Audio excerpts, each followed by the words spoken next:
Each person is born with an infinite power, against which no earthly force is of the slightest significance.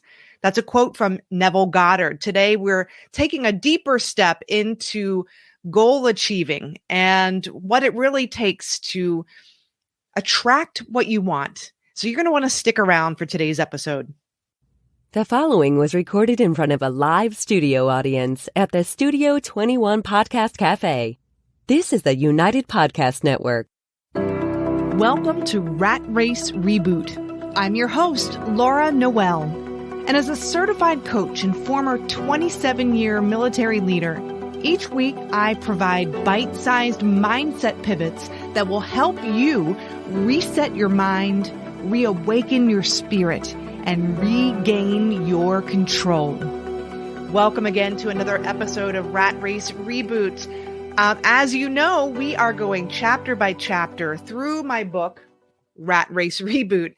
And today we are on chapter 6. Last week we were talking about the idea of realigning our point of view and considering a different definition of what it means to set goals, to set worthy goals, worthy of your greatness. And then we also looked at redefining how we view success. Success is is the progressive realization of a worthy ideal. It's not just when we've achieved the goal.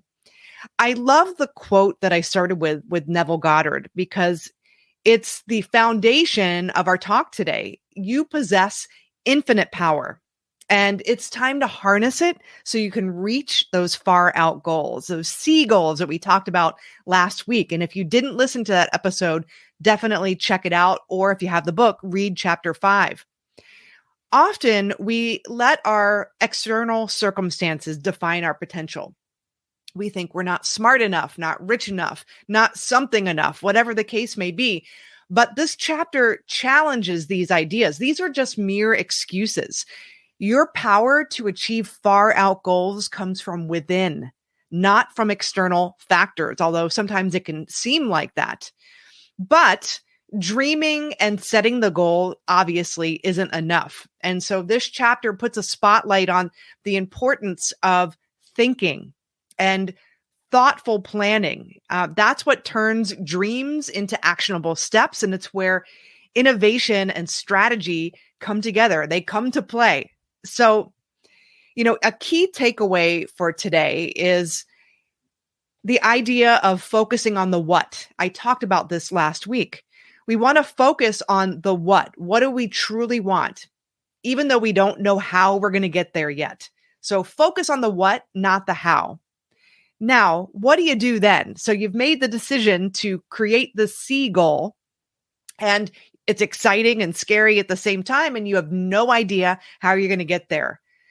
The next thing that's really important for you to consider is, how do you keep your focus when your external circumstances aren't showing you that the goal or the vision or the hope or the dream is manifested yet?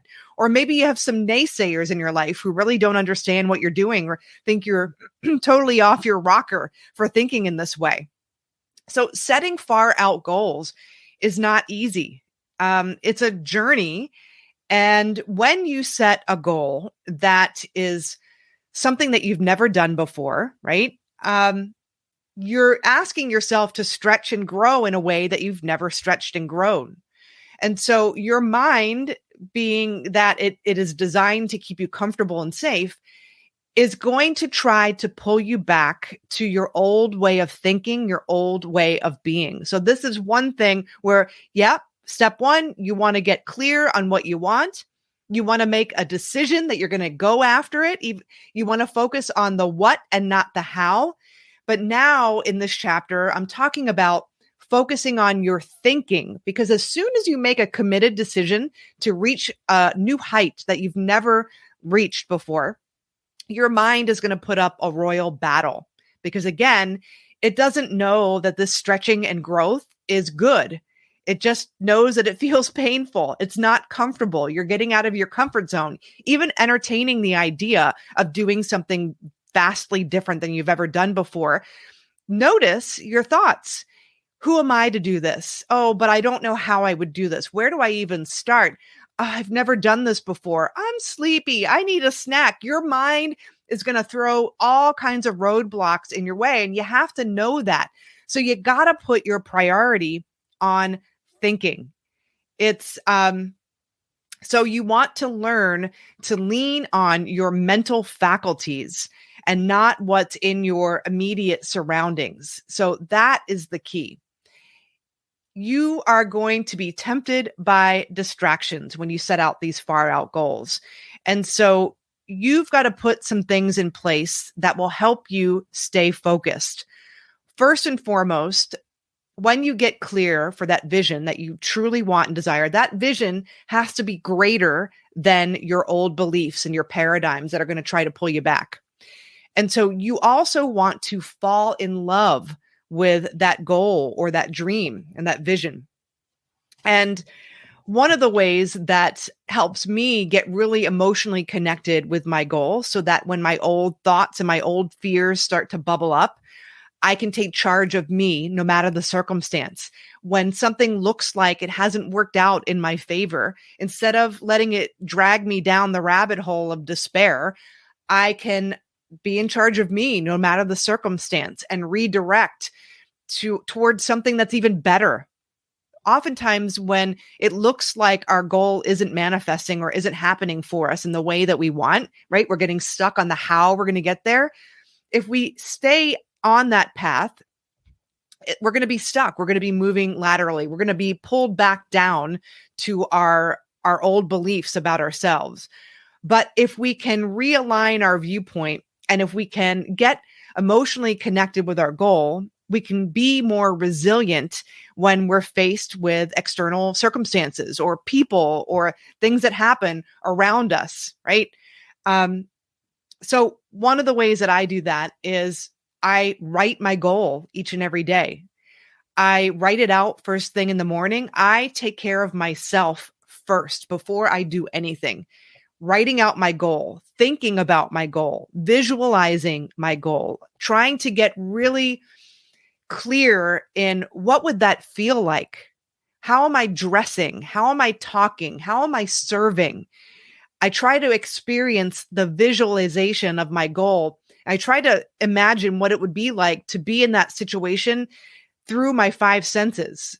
What would it smell, taste, touch, feel, and sound like in my goal? I try to live from my goal as if I've already achieved it as much as possible, so that when external circumstances happen that aren't to my liking, I just kind of say, all right, well, we're going to keep going. That wasn't for me. And usually something else happens that's far greater and far better than I could have ever imagined. So that's why it's so important to get clear on that goal, but connect with your goal each and every day and learn to live from the inside out, as opposed to from the outside in, letting external things drive your decision making. We get deeper into that in chapter 7, but this is food for thought. So chapter 5, you're setting your goal, you're discovering what a C goal is, you're redefining what success is.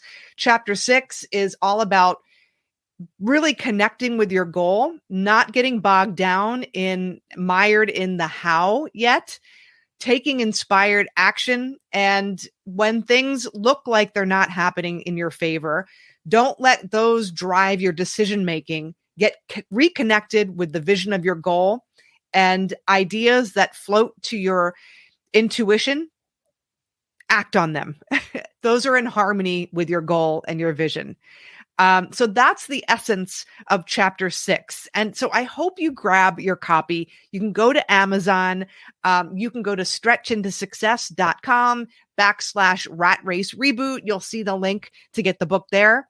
You can go to our podcast webpage, ratracereboot.com, and sign up for our weekly newsletter. And you can also download a free chapter of chapter 1, so you can get started while you're waiting for your copy to arrive, although it's on Kindle and it's also in a paperback version. So I hope this inspires you today. You are far more powerful than you could ever imagine. And you've got to put a priority on setting really big, beautiful goals that are worthy of your potential. and then really learn how to live from the inside out so that your circumstances aren't driving you and your decision making. Your vision for your life is. And that's when you become a leader of self. So I'm so grateful that you joined us today on Rat Race Reboot. Remember, everything is created twice. First in your imagination and then in physical form. We'll see you next week. The views and opinions expressed by the hosts, guests, or callers of this program do not necessarily reflect the opinions of the Studio 21 Podcast Cafe, the United Podcast Network, its partners, or affiliates.